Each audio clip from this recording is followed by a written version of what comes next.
दूसरे दिन ऋषि विश्वामित्र ने अपनी मंडली के साथ प्रातःकाल ही जनकपुरी के लिए प्रस्थान किया। चलते चलते वे विशाला नगरी में पहुंचे। इस भव्य नगरी में सुंदर मंदिर और विशाल अट्टालिकाएं शोभायमान हो रही थीं।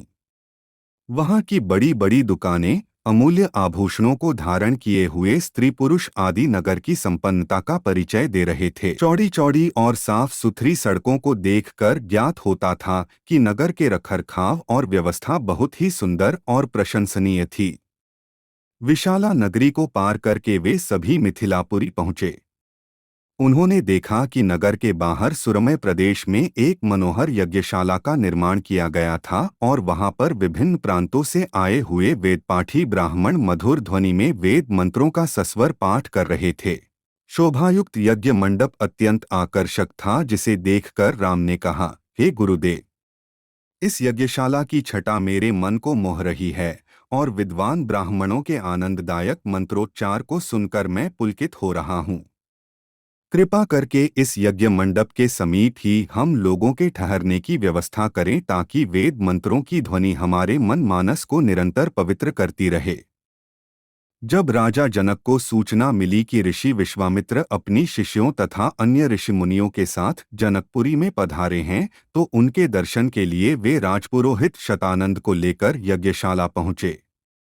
पाद्य अर्घ्य आदि से विश्वामित्र जी का पूजन करके राजा जनक बोले, हे महर्षि, आपने यहाँ पधार कर और दर्शन देकर हम लोगों को कृतार्थ कर दिया है।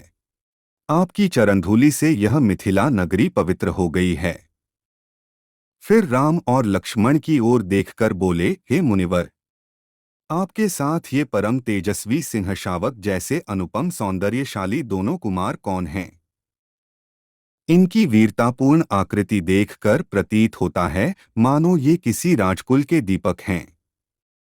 ऐसे सुंदर सुदर्शन कुमारों की उपस्थिति से यह यज्ञशाला वैसी ही शोभायुक्त हो गई है जैसे प्रातःकाल भगवान भुवन भास्कर के उदय होने पर प्राची दिशा सौंदर्य से परिपूर्ण हो जाती है। कृपा करके अवगत कराइए कि ये कौन हैं, कहाँ से आए हैं, इनके पिता और कुल का नाम क्या है? इस पर ऋषि विश्वामित्र ने राजा जनक से कहा, हे राजन, ये दोनों बालक वास्तव में राजकुमार हैं। ये अयोध्या नरेश सूर्यवंशी राजा दशरथ के पुत्र रामचंद्र और लक्ष्मण हैं। ये दोनों बड़े वीर और पराक्रमी हैं। इन्होंने सुबाहु ताड़का आदि के साथ घोर युद्ध करके उनका नाश किया है।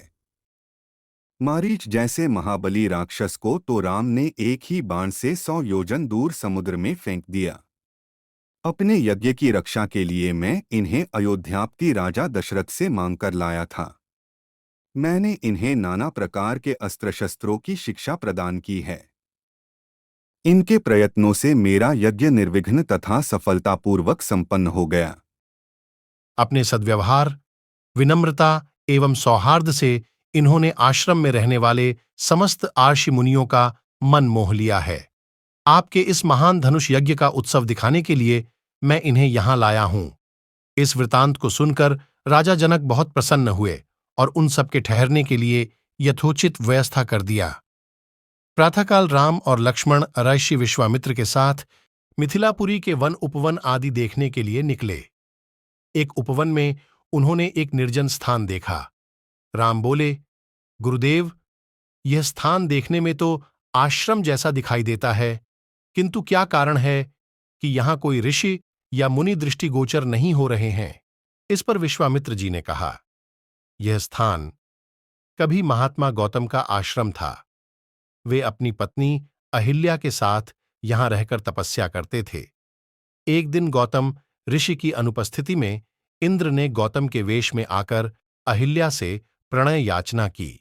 यद्यपि अहिल्या ने इंद्र को पहचान लिया था, तो भी यह सोचकर कि मैं इतनी सौंदर्यशाली हूं कि देवराज इंद्र स्वयं मुझसे प्रणय याचना कर रहे हैं, अपनी स्वीकृति दे दी।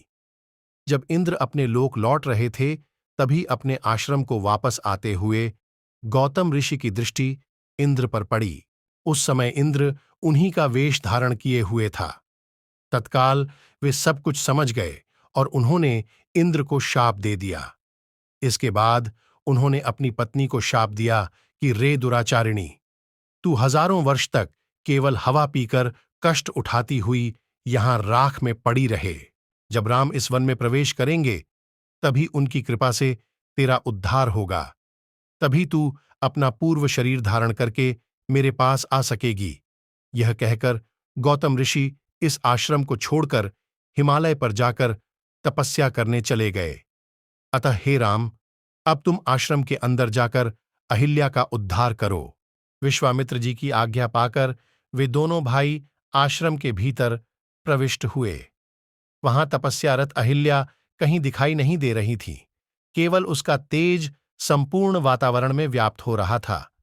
जब अहिल्या की दृष्टि राम पर पड़ी तो उनके पवित्र दर्शन पाकर वह एक बार फिर सुंदर नारी के रूप में दिखाई देने लगी। नारी रूप में अहिल्या को सम्मुख पाकर राम और लक्ष्मण ने श्रद्धापूर्वक उनके चरण स्पर्श किए। तत्पश्चात उससे उचित आदर सत्कार ग्रहण कर वे मुनिराज के साथ पुनः मिथिलापुरी को लौट आए।